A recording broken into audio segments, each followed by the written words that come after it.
The Race and Postcast in association with Paddy Power. They prize support UK and Irish racing the night before. Hi there, welcome along. It's the Racing Post Weekend Postcast. I'm Bruce Millington, and with me this week are Graham Rodway, David Jennings, and from Paddy Power, Frank Hickey. We are looking ahead to a great day of televised action at Warwick and Kempton on Saturday. And at Sunday, there's some decent stuff at Fairyhouse, and the boys have hopefully got plenty of winners that will help you to fatten your wallet over the weekend. We'll start at Warwick. The 3:35 is the big race there. It's the Betfred Classic, 3 miles 5, a right old slog. And Frank Hickey, how do Paddy Power bet? We are 11-2 Dr. Harper, 15-2 Ballycross, 8-1 both Shotgun Paddy and Viva Steve, 9-1 1 for Arthur and Caca de la Prix, 10-1 Oublon des Obeaux, 11-1 Sago Success, and we're 16's Bar. Graham Rodway, take it away. Well, I've already tipped one in the weekender for this, and I'm going to stick with him. Caca de la Prix. He's very lightly raced over fences for a 10-year-old. He's obviously had all sorts of problems, but he had some smart form as a novice. He chased home Ned Stark in a Grade 2 at the track, I think it was, or it might have been at Wetherby. I always get those two mixed up.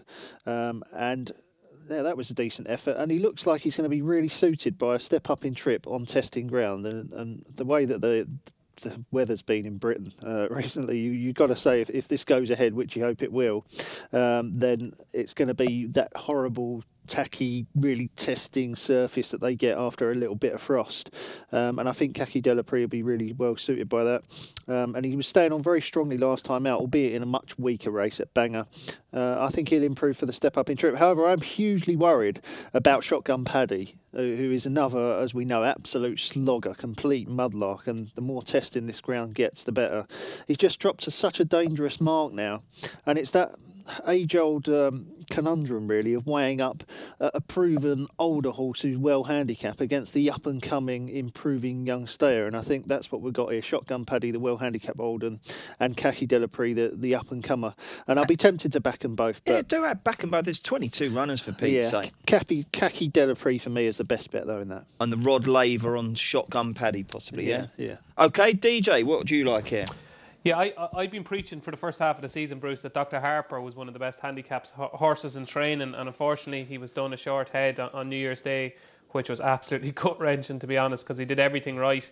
The problem is I think he bleeds, and it can be a problem because he ran an absolute shocker in the Kim Muir when he went off favourite for it. He hit every fence and it was a nightmare, but I still think he's really unexposed over these staying trips, and I think a track like Warwick is tailor-made for him. His jumping has improved an awful lot. He's gone up £7 for being beaten. That's a lot for a horse that didn't win a race. But I still think the handicapper knows that there's plenty more improvement to come. He's a 9-year-old, but he hasn't had that much racing. I think this is only a 6 or 7 start over fences. I think if he jumps the first few, if you go back through his races, he's a habit of getting the first wrong, and it kind of takes him out of his comfort zone a little bit and has him on the back foot. But I think if he jumps the first 2 or 3 well, he might even be an in-running play. Could be an in-running play by the sound of it. He could be, because he does. If you look at the Kim Muir and even the last day at Cheltenham, I don't think he jumped. Certainly at the Open meeting, he made a mess of the first. And he looked like the winner to top of the hill in that 3 mile 3 handicap chase at the Open meeting. OK, David, Dr. Harper for you. And Frank the Tank, who are you going to be backing here? I'd agree with David. Dr. Harper is probably the most solid one here. He could progress again, but I like to take one with a big price in a handicap like this. And Milan's Bar is a horse with very lightly raced over fences. This will only be his 9th start. He's had 2 runs this year, a good 4th at Chepstow when the ground would have been a bit too fast for him, and then in the Welsh National he clouted the second and it was race all over and he was pulled up. But if you go back to the Midlands National last year, he ran off 1.45 and was beaten 2 lengths into second. Soft ground's very important to him. He should know better staying. He's actually been dropped £2 to 1.43. I think if he jumps the first 2 okay, he's a big price. He's 20-1. I'll be backing him each way. What about our old mate Houblon, G-Rod? If Paul Keeley was here, What's funny about that? He'd be jumping on the bandwagon. He loves that horse, doesn't he? I remember him tipping that. He does, but I mean, he almost won the Hennessy with him at 50s or something, didn't he? He did. I tipped him for this year's Hennessy, and they declared him a non-runner. He got hit with that huge rise, didn't he, for hacking up in really bad ground at Newbury, and he's still not really gone down in the ways. I do remember also, I think it was this race last year when he was absolutely thrown in off the mark before he won at Newbury, and Keeley telling me that he was the biggest certainty to ever line up, and I think he was tailed off after about three fences, didn't go a yard, whether this is his track or not. This will be one of those classic ones though, where Keels is sitting in his club, won't he, with all his mates, and they're all drunk and playing cards and that, and Hublon will absolutely win half the track, and Keels will be, I can't believe it. Last year I was all over it. So Hublon for me. G-Rod is going to go with, blimey, I can't remember, Kaki de la Prix. DJ likes Dr. Harper, and Frank likes Milan's Bar. So there you go, that didn't help very much. 150, let's take the rest of the TV action, the ITV4 action, of course, in chronological order. 150, the Betfred Mobile Hampton Novices Chase. Only 7 runners. Which of these will pass the post in front, G-Rod? I have a bit of a dilemma in this race because I find that the best form on offer is Mystical Night for Rebecca Curtis. Was very impressed with that last time out. However, I do have a horse that I've had my eye on for ages for fences, Captain Chaos running. I was a bit disappointed with him though last time. And I've got 2 horses coming on my tracker in this race, American and Champers on Ice, who are also down as potentially better chasers. So, of course, that means it's a cracking race. You know, it's full of potentially useful chasers, but from a betting perspective it gives me a real difficult decision. I think with the ground going extremely testing, which I think it will do, that will push me on to American, who loves it really soft and needs it like that because he's very, very fragile. Has hardly had any runs at all, and he jumped ridiculously left at every fence up the home straight at Exeter when he won on his first time out. How he still won is a measure of his ability, really, and he's going to hugely improve going left-handed here. Champers on Ice will also like the soft ground, Massive Danger, and so the others, but American if I had to play. DJ? Yeah, I fancy Mythical Night here, Bruce. As Graham said, it is a really good race. I was quite blown away, I have to say, by Mythical Night at Hereford. If you look through that race, he jumped really well and he was making ground at his fences. Chef Dwarf went off at a serious pace. And I think he could be a price here. It's interesting that Rebecca Curtis brings him back to Warwick because that's where he won his bumper by, I think, 21 lengths. He was second Open Eagle in a novice hurdle here as well. I think the track suits him. It's a kind of like an opposite version of Hereford a little bit, I suppose, the opposite way around where he won his novice chase. I thought he was good the last. He's only rated 139, so he's rated £7 inferior to Champers on Ice, who's highly likely to be favoured, I think. But I just think he's a type that might develop into a better chaser than hurdler, and I could see Champers on Ice being favoured and Mythical Night being a bit of value against him. So yeah, I'll side with Mythical Night, Bruce. There's a race course that is a better example of an other way round to Hereford. Anyone think of it? Square shaped, anti-clockwise. Yes, exactly. But I know what you mean, DJ. Frank, have you got a strong view here? I think this is a brilliant race. Mystical Night was unbelievably impressive on debut.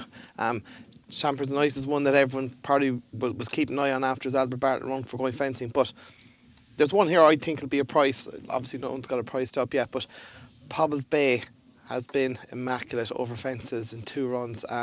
He won the Utoxeter on a handicap on his chasing debut off America 125.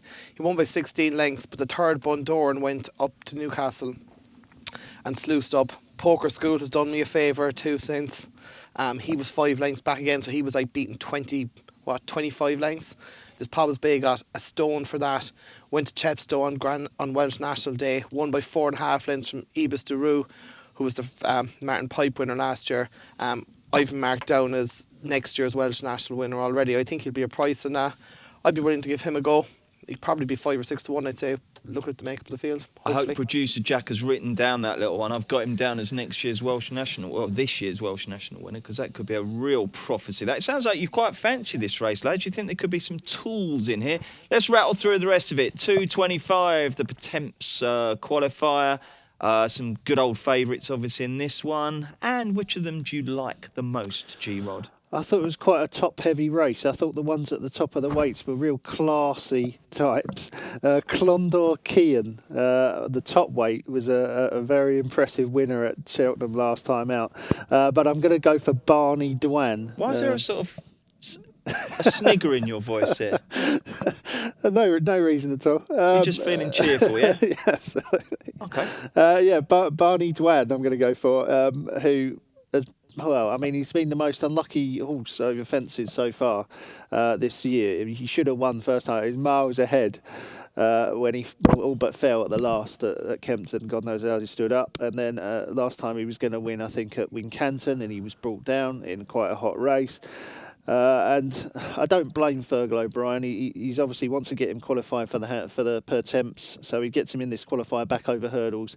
And he's probably thinking now. Obviously, I can't read his mind, but I'm guessing he's thinking we'll keep his novice status for next year over fences, and we'll have the rest of this campaign over hurdles. And I think he's well handicapped. Okay, in this field. Barney Dwan for G-Rod, who for David Jennings? I'm laughing at Graham saying the race is top heavy. The one I fancy is second from the bottom. Bon Enfant, or it's probably a French pronunciation. We need Brendan Duke means for this. good child. Good child. Oh wow, very good, Bruce. Okay, I think he's quite well handicapped off 1-2-2. Look, Warren Greatrex' horses were running pretty poorly prior to the new year, and they've just turned over a new lease of life. I think he's had 4 winners in the last maybe 10 days or so, and I think they're coming into their own. I always thought this horse had the makings of a pretty decent one, to be honest with you. He won his bumper at Wincanton. He wore blinkers the last time at Wetherby on St Stephen's Day, and look, he was disappointing. There's no point in saying otherwise. But he's been dropped £3 since. Noel Feely is back on board. I just think he's a type that might suit a race like this. It's a stab in the dark, and he'd be a huge price because his form figures are 8-0 this season. But I wouldn't be surprised to see him running better than his price. Okay, and who do you like, Frank? This is a tough race with 15 runners, only the 3 places. But I'd agree with G-Rod. Barney Dwan is very interesting. The day at Kempton, he looked like he was going to hack up. We'd have marked down as a lively one for maybe the RSA or something like that. But look at the mark he has at the moment. They might be trying to put him away for handicap or get him qualified for the per temps. The one issue I would have is the ground for him. He might just prefer it a small bit better than what he's going to get tomorrow. I might be absolutely out of my mind here, but there's an 11-year-old in here for Mark Pittman called Buddy Bolero. He was off the track for the guts of 2 years before running the day after St Stephen's Day at Kempton, where he was pulled up. But if you go back to his last run before the layoff, he was third in the 3-mile handicap chase, or the Kim Muir, at Cheltenham, beating 13 lengths off a mark of 140. He's running off 129 tomorrow. Soft ground, heavy ground, that won't make too much of a difference for him. He could be a humongous price, and I'll have a small bit each way on him. Worth a throwaway score, eh? Yeah, exactly. Okay, let's wrap up Warwick with the 3 o'clock. It's the Neptune Investment Novice Hurdle. G-Rod, who wins? Only 7 runners. Not very each-way friendly tomorrow, is it? Got 15, a 7 and a 7. Yeah, so who's going to win this? Pretty tough, isn't it? Geordie Deschamps is obviously also I've got a soft spot for, even though he let me down last time at Newbury. I thought he travelled like the winner throughout the race and was just undone by a good ride up on the lead with the Liney outstaying him. It's quite a tough one because Peregrine Run obviously looks the foremost in the race was impressive at Cheltenham, and I know they harbour hopes of going to the festival with that. I don't know, does he really want really testing? Come on, Graham, Jesus Christ, aren't you a bloody winner? Not a debate with yourself. Who do you fancy? It's going to be longer than the final furlong, this podcast, the rate you're going. Will it be caught? That's got a good chance. Right, will it be caught? David Jennings. I fancy Geordie Deschamps, Bruce. I actually think he was quite unlucky. The big gamble the last day, obviously, on New Year's Eve in that handicap hurdle, I think he bumped into one. Just listen to Tim Vaughan talking about the winner after the race. They thought he was extremely well handicapped. The third, Born Survivor, is well handicapped. They were a long way clear King's Bandit of Gordon Elliott's, who's well handicapped. So I just have a feeling that was a cracking handicap hurdle. He doesn't have a huge amount to find on ratings. He's rated 135, so he's only £6 inferior to Peregrine Run, who's on a serious winning run. But Peregrine Run has obviously the solid form. He's won at the open meeting at Cheltenham, but I'm going to give Geordie Deschamps another chance. I think Warwick will suit him. Frank the Tank. Yeah, that Geordie Deschamps gamble, I haven't seen anything like it in a long time. It was like he was a certainty. The money we saw was frightening. To be honest, we were delighted to get him beaten that day. And Dave might be right, that could have been a very hot race. Just at the prices and the way the ground's going to turn out tomorrow, Peregrine Run definitely wants it better. I'm not sure Ballyhill is that good. Fountain's Windfall, again, I wouldn't be sure he really wants it heavy. So I might give a small nod to Gabriel. He won 2 bumpers. Went to a listed bumper in Newbury. He was third behind Ballyandy. We didn't see him until November, where he won again over hurdles at Foss Lass in the muck. He loves the muck. It's going to be horrible tomorrow, probably there. So I'll give him a squeak, but it would be no more than a token. Rightio, Kempton next. Here's Paddy Power's latest horse racing offer. It's money back as a free bet if your horse finishes second to the SP5 in all races at one meeting today. And at one meeting every day this month. Max £25 per race, not available in shops. 18 plus, gambleaware.co.uk. OK, so 3 races on ITV4 at Kempton. Before we look at them, a quick word. Let's gauge the panel's view on the news that Kempton is going to close in 2021 and see who's the most outraged. Graham, how outraged are you? Naught is you don't give a toss. 10 is you're going to chain yourself to the railings until they do something about it. 5, I'd say.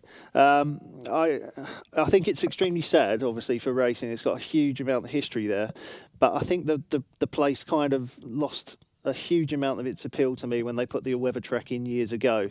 That took away a lot of the crowds for the flat fixtures. We lost all the best flat meetings. We lost the Jubilee, the Queen's Prizes. It isn't the same race. It used to be the Rosebery, the classic trials they used to have there. None of those are the same races that they were.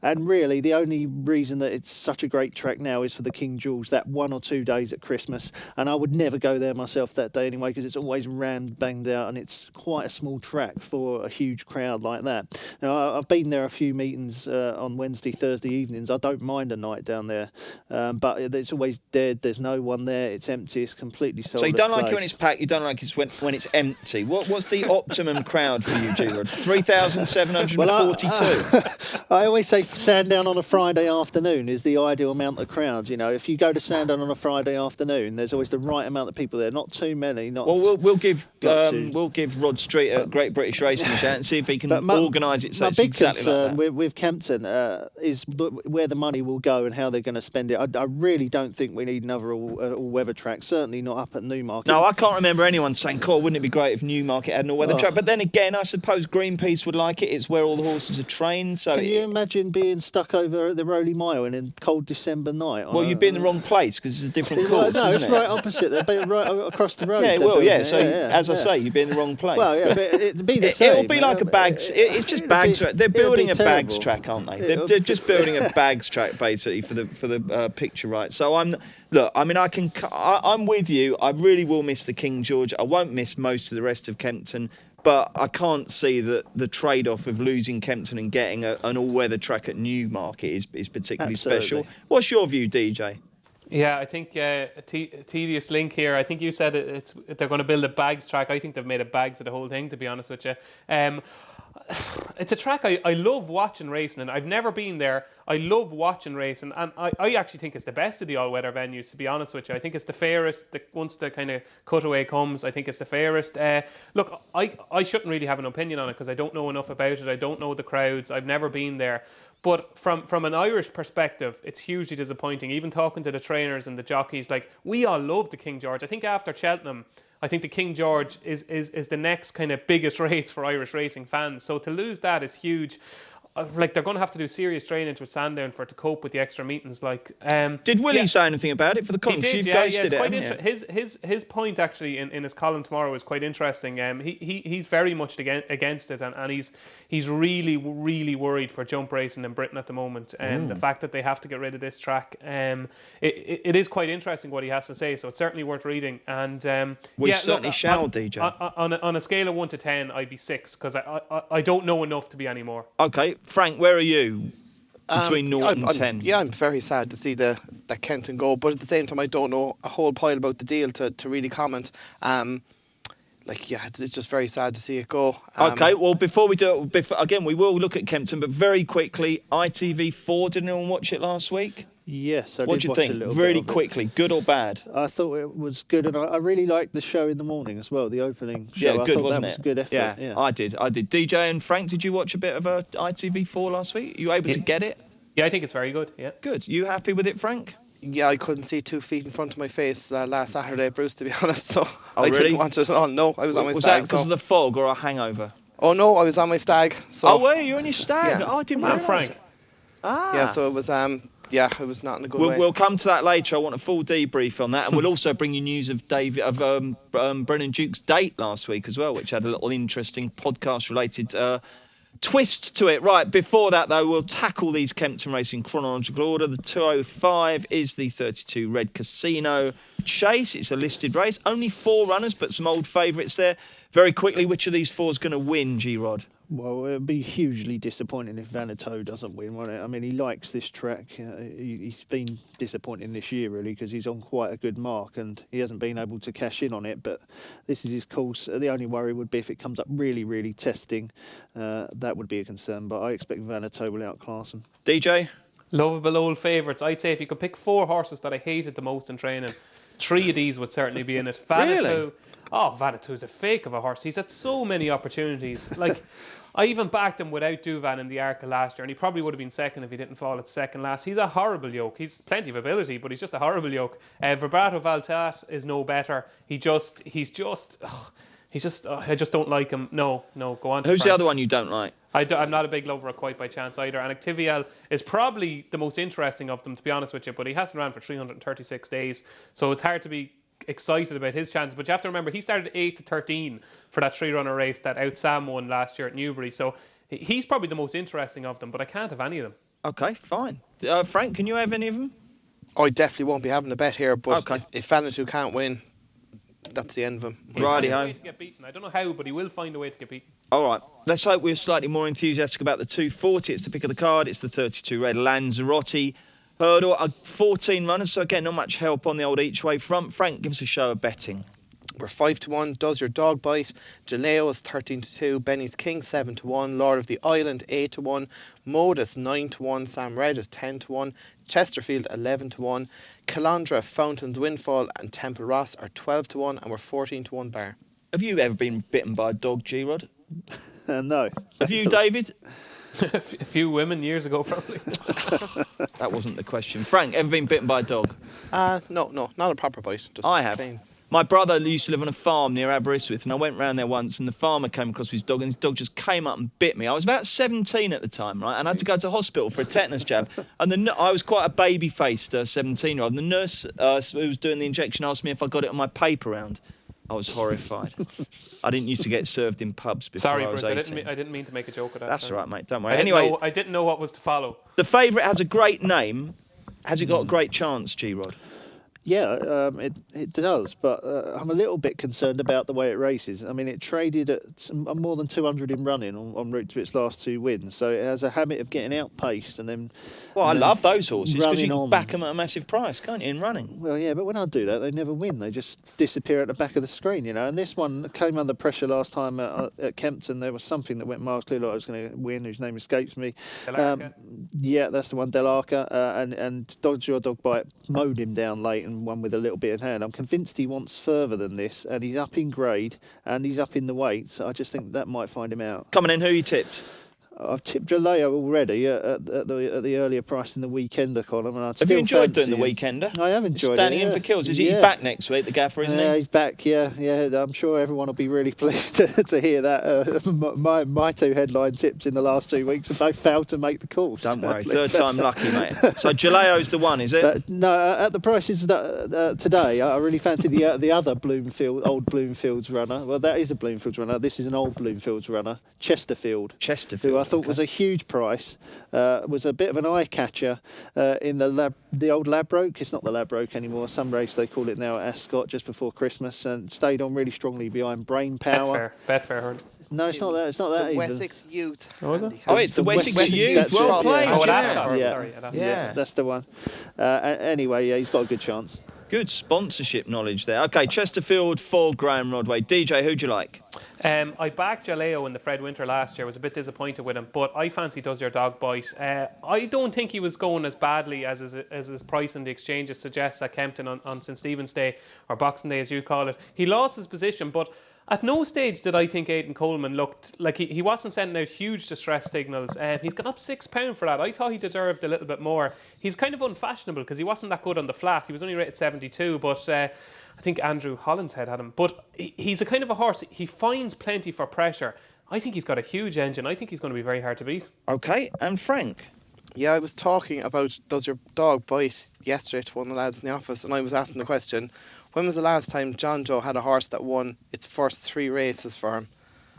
And I was pretty sure the blackjack. last one. I'd say it's more of that. More of that. Yeah, So yeah. it's not usual for him to have one come out and win 3 in a row. So that horse must have a lot of ability. But at the prices, I'd kind of row in behind Graham here. Chesterfield was massively eye-catching, running on, even though it was foggy and whatever. He ran on well. If you go back to his form before the layoff, he was going to win at Kempton when he fell at the last. Clonakul won a short head from Violet Dancer. 2 runs later, Violet Dancer won the Betfair Hurdle. He's actually a pound lower now than that day. Kevin Jones takes the ride, who's been on Songlight in the Greywood and Fergal in that race at Ascot, where they were both placed and ran really well. Seamus Munn seems to be targeting these type of handicap hurdles. We're 11-1. I think there's a bit bigger out there. He's definitely going to be a bet for me. 2 votes for Chesterfield, 1 for Does Your Dog Bite. 3:15 then. 10 runners here. A 3-mile handicap chase sponsored by 32 Red. And the winner is Graham Rodway. Well, as you know, I'm in a bit of an indecisive mood, and I've got another conundrum here because we've got Al Kempfer turning up. Now, this one is in my tracker. Hugely interesting horse on his earlier form in novice chases when he was being undone by muddling, slowly run, small field novice chases against quite useful opposition. And then you're thinking to yourself, when this horse gets a pace and when he gets into a proper race, he's going to be very, very dangerous. So a decent bet on him last time at Weatherby, and he came down at the 3rd. And that is a bit of a concern around Kempton because I think, as we've already said about the bulldozing, it takes a bit of jumping. It's a bit of a unique track. You have to be able to jump at pace, and coming off the back of a fall really does put me off a little bit, but I still think he's got the ability to win the race. So you're going to stick with our Kempfer? Stick with him. DJ? Yeah, I'm going to stick with our Camphor too. I think 138. I think he's got maybe 6 or 7 pound in hand. Jumping, I think when he does get it right, he's quite quick. He's neat and tidy over his fences, but he can get one wrong, as we've seen at Weatherby. I don't think this will take a lot of winning. I think our Camphor might be able to do it. Frankie? I'm going to make it a hat trick. I really like him. Like, the only concern I had when I was going through the race was, like, he probably does need 3 miles, but you're always wary of a novice who switches between 2.5 and 3, who's on a mark of 138. Don't they be thinking about the novice handicap at Cheltenham? But other than that, I think he's got solid enough claims, and the ground should be okay. It should be good enough over there for him. I think he's got a big shout. Our Kempfer. Definitely put playing on him, yeah. You've got 3 yeses. Okay, Frank and David, give us a horse each to back at Punchestown on Saturday. David, you go first. Okay, Punchestown. Well, the interesting one is obviously Crack Mome for Willie's that runs in that Moscow Flyer novice hurdle. Willie has an unbelievable record in this. He's one of some really good ones. I'm not sure Crack Mome is going to prove as good as them, but he'll probably be good enough to win, to be honest with you. As regards a bet, go to Frank first. Okay. Blimey, David Jennings, lost for words. I never, ever thought I'd hear the day. Well, then I'm going to be glued to Crack Mome because, to be honest, I got a whisper about him at the end of the summer that he was the one for the Supreme. So I have been a good few perm multis at 50-1, and I'll be hoping to see him do the business. If I had to have a bet tomorrow, I might chance it came to pass in the 135. He was never really travelling in the Paddy Power, but this is a fair bit weaker, I would say. Okay. And 128 might be a decent enough mark. Like, he was going really well in the Fox Hunters last year when he came down 3 out, and I'd give him a squeak. David, have you scrabbled one together? Just interesting on Crack Mome. I did Willie's column this week, and quite interesting on Crack Mome. He says he's a far better horse than he looked at Clonmel. He reckons there's huge improvement to come from that run, so that's quite interesting. So certainly, Frank, if you haven't back for Cheltenham, talking to Willie certainly wouldn't put you off. As regards a bet, Batchison in the first race might make Maldini a price, and I'd be willing to give Maldini another chance. Now, he's another one that could fall into that category of that novice handicap chase at Cheltenham. He's rated 140 over hurdles, and he might be trying to scrape into that because he won the Pertemps final at Cheltenham last year. But he's a good horse. He's finished 3rd in 2 good beginners chases. So, I'm going to go for Maldini in the 12.25. Maldini in the 12.25. Right, let's get everyone's Saturday best bets. If he doesn't win, I will be absolutely staggered. I think it's a stone cold certainty. Graham Rodway, what is your Saturday best bet? Oh, yeah, it's tough. David Jennings, what is your Saturday best bet? Dr. Harper. Dr. Harper in the that's in the 3:35 at Warwick, I do believe. Okay, Frank Hickey. Yeah, it's a tough weekend of it, but I'm going to go with the 115 at Warwick, Overtown Express. He didn't jump brilliant at Ascot, but the fact that he was able to finish 4th behind Poker School there, despite jumping not great, shows he's a bit of an engine. The softer ground might actually play to his strengths. He's over 2 miles of work.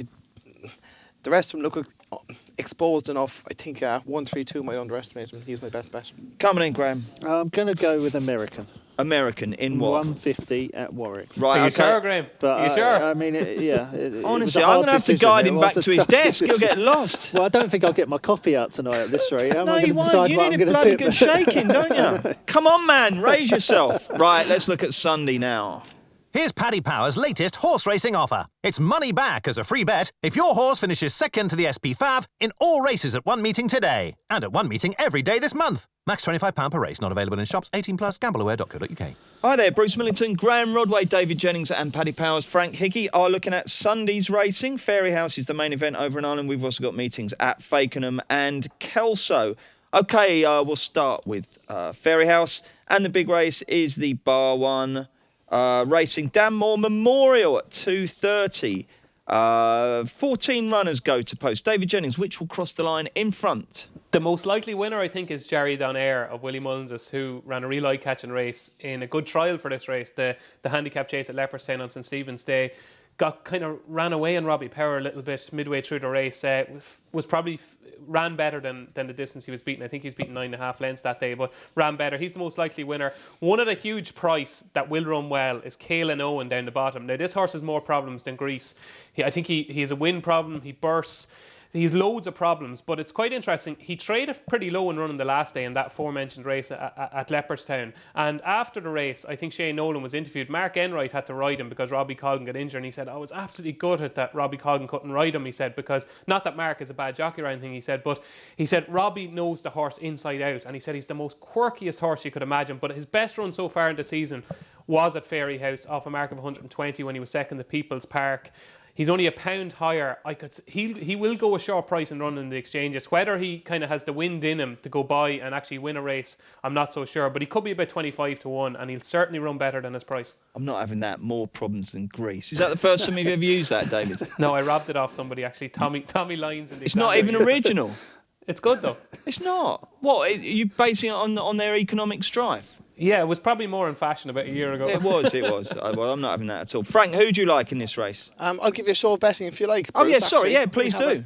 Baldark is 7-2. Pair of Brown Eyes and People's Park are 5-1. Dice are 7-1. Jerry Donaire is 8-1. Baltimore Rock 9-1, and we're 16-1 bar. And which is the one that DJ was wittering on about there? Caelan Owen. Caelan Owen. What price is that?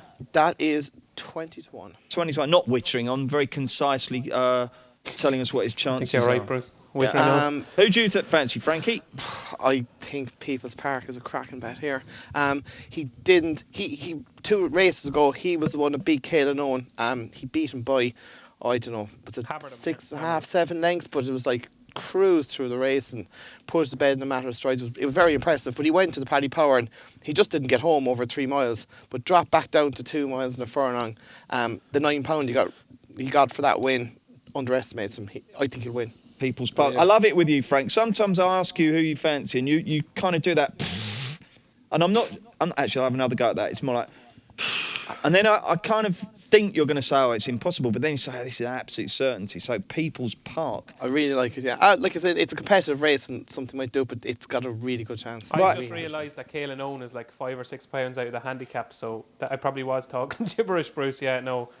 So we'll scrap that, will we? You well, don't he has fancy to. His long handicap 9.11. He should be carrying. He's carrying 10.3, so he has plenty to do. But he will run well, and he'll trade short and running. All right, mate. Anything else anywhere from G-Rod? Have you had a little look at Fakenham or Kelso? I literally just had a flick through and there's nothing there. I might go to Fakenham. As you know, I'm partial to the odd trip up to Fakenham if it's not snowing. Yeah. But the listeners are waiting for a win, just not have your not weekend plans. Had time to look at that. You haven't had fixture time? yet, sadly, no. But I do like one in that Danmore race. But sadly, there's going to be something else that neither of the others have gone for, and I really fancy it. Pair of Brown Eyes. Okay. I don't know why. I've had this all. I'm probably losing a fortune on him because he's got a bunch of seconds and thirds. Is he in your tracker? And he is in my tracker. How many horses have you got in your tracker? I do have to go through and count them every time because I have have used several different ones to make sure that I've got them all tallied Different up. trackers? Yeah, I've got like 4 different ones. So That I'll sounds get like absolute lots chaos. of different emails, so that because I can't be trusted to follow one email, I have to get 4 just to be sure. Anyway, pair of brown eyes. Pair of brown eyes is in the tracker, and he should have won at Cheltenham 2 miles. He was very unlucky to get caught, and after that I thought, well, this horse is still unexposed at 2 miles. Can't wait for him to run back over that trip. And then they went back over the 2.5 again, and he kept travelling well and finishing 2nd and 3rd again. Okay. And we finally got back down to 2 miles, and if he doesn't win, I'll be so disappointed. I mean, everything is in his favour. I just hope he doesn't find a way to finish 2nd or 3rd again. Okay. Give me one more at Fairy House, David Jennings. 3 o'clock, Bruce. Number 2, Ballyosheen, trained by Enda Bulger. Barry Geraghty on board this time. Was still in front and going well when fell on his last visit to the track. I think they think he's a very, very good horse. He's got Townsend of Willie Mullins to beat, which will make him a price. But I think he could be better than him. So Ballyosheen in the 3 o'clock. Same question to you, Frank. Oh, I was going to say the exact same thing. Okay, that I'd that's take fine. on the Fav. But I have one that's worth watching. I don't know if he's a bet, but Mengley Khan went off 8-1 for a Racing Post trophy that Marcel won. And he's making his hurdles debut tomorrow for Gordon Elliott. He was rated 96 in the flat. Now, obviously, he wasn't up to Group 1 standard, but he was pretty decent. And he's very interesting in that 130 at Fairy House. Okay. Hurdle. Jolly good. Thank you very much, chaps. Right, G-Rod, what's the weekend hold then? Possible faking? What have you done to your thumb? Yeah, I'm terrible biting my Oh, that's fingers self-inflicted, and thumbs. is it? Yeah, self-inflicted. Yeah, I do terribly. So I've got cuts all over my hands and my goodness. fingers. Yeah, where I bite them. Of a nervous disposition. Yeah, the weekend. No, I'm working on Saturday and then Sunday. Yeah, possibly up to Fakenham. Fakenham, why if not, it eh? doesn't snow. Oh yeah, no, I don't think it will. I'd DJ, like, what I'd have like you to got? go point to pointing actually, Oh, do you? but there's none in the southern you can't area then, this can you, weekend. really? But I will be going there in a couple of weeks. DJ, have you got a fun weekend lined up? Well, Bruce, my mood for the weekend is all going to depend on the performance of Aqua Dude at Huntingdon, at 320 Huntington today. yeah. My reputation is on the line here. If 007 You're is not had a able to give proper him- bet then.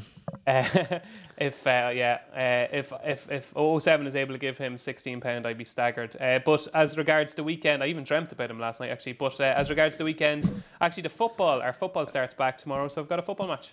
What, you mean Gaelic football? Gaelic, remember we're beaten in the replay of the You're final in goal, last year. aren't you? You're a goalie, aren't you? I'm a goalie, yeah. Do you wear soccer goalie gloves, or is that absolutely an I appalling spend thing to roughly, say? you might be shocked at this, I spend roughly about €600 a year on football gloves. Do you really? Well, the pair that I buy are usually just under €100, and you usually need about 6 pairs a year. Are they endorsed by It's the only thing in life. It's the only thing in life. See, can you tell me if there's anything else in life? It's the only thing in life. The better the glove is, the shorter it lasts. Can you think of anything else in life that's like that? No, I can't. You've absolutely thrown me a Google it. Are they endorsed by a famous GAA goalkeeper, or are they just like, what make are they? Cells are my one at the moment. Cells. That's incredible. I know the guy, Adam Cells, who invented them. Really? Yeah, I went to school with him. Right. Yeah. He also supplies Julian Speroni's gloves, believe it or not. Yeah. Would you be able to get me a few cheap pairs, no? Possibly, actually. Well, Yeah. funny enough, while we're Talk after talking the about show. endorsements, we should talk about what happened last week, because you were on the show last week, weren't you? Yeah. G-Rod. And Brendan Duke, who was our guest, was very excited because he had a date with a chef, and he name-checked the restaurant where it was going to be. So I said to him, how did you get on Saturday night? He said, that it was no good. The chef said there was no spark. But the proprietor of the restaurant had listened to the podcast and had sent a bottle of champagne over to try and help things along. But even that didn't work. So poor old Brendan remains loveless. But I think he's back in on Monday for the review postcast. So we'll get an update and see if anything happened this weekend. So you're playing football Saturday or Sunday, is that, DJ? Saturday. No work? And I'm in Fairy House Sunday. In Fairy House Sunday. And Frank, tell us about the stag. Where did you go? I stayed in Dublin. Most of the people on the stag were either from work or coming up from Cork, so the Cork lads were delighted to get a trip away. How many of you? I'd say over the 2 nights there might have been around 40. Fancy dress or just normal? Oh, just normal, yeah, I wouldn't be one for that lark at all. It was just go out and get blind drunk. Now, I was relatively sensible. I was in bed the first night at about 6, but I stayed in bed. We were doing a little bus trip up to Johnny Fox's and the Blue Light up in the Dublin Hills during lovely. the day. Lovely. But the problem was the Cork boys, being over-eager, stayed out till 6, got back up at 10:30, went to the pub at 11, were out of their mind for 5, and we got thrown out of Johnny Fox's at 8 o'clock, and most of them ended up in bed for about 9. Now, the work crowd were very good. They were a lot more sensible, but it was a cracking night. No, it's Friday, the following Friday, and I'm still not right. Oh, really? Yeah, goodness and me. I have a weekend of wedding stuff to do. Oh, have you? What's the most boring thing you're looking forward to? Choosing some flowers or bridesmaids' No, I don't dresses? have that kind of stuff. I have to do some correspondence with the band, and then we have to go do You're having a something about band? Who's the band? Is Is it Harley Quinn, I think they're called? Oh, I've heard of them. Have you? I think I was at a wedding that they played at. Yeah, they're rubbish. I know, only that. Unfortunately, the Prodigy were booked up. And I was discussing it. That's quite posh to have a band at your at your Every wedding. Irish wedding. Oh, is a every band. Irish wedding has Oh, a do band, you? yeah. Yeah, it's don't probably have a the most DJ, no? expensive part. You have a DJ that, like, so you have No, a band I'm and a too DJ. expensive. Yeah. I'm too expensive. Good So grief. the DJ comes as part of the band then normally. So like the band will play for 2.5 hours, and then the DJ will play for 2 hours. When or is the two. wedding, by the way? It is 3 weeks tomorrow. 3 weeks, blimey. Are you podcasting before then? Hopefully you will be. Everyone except for the day before it. Yeah. Okay. And where's the honeymoon? Or is that still secret? The honeymoon's not till Easter because my missus is a teacher, so we have to go during our holidays at Easter. But we're going to Dubai for a week and the Maldives for a week. Oh, wow. That'll be So I'm fantastic. looking forward to that now. And which horse has paid for that? I suppose. It's probably still that 6-figure win you had last year, wasn't it? Yeah, I had a little bit of a touch before Christmas as well. Did you? Yeah, that probably paid for. You are a judge, Frank the Tank. Okay, thank you very much, chaps. As I said, we're back on Monday to review the weekend, and Brennan Duke will be joining us for that, which is good. And we're back next Friday for another Racing Post weekend postcast. What's the big action Saturday week? Ascot, isn't it? Ascot. Clarence House. Yeah. Altior. Yeah, that would be exciting, won't it? It certainly will. Okay, hopefully Gerald will know which day it is by then. Thank you very much, chaps. Thank you for listening, and join us on Monday. The Racing Postcast in association with Paddy Power. They prize support UK and Irish racing the night before.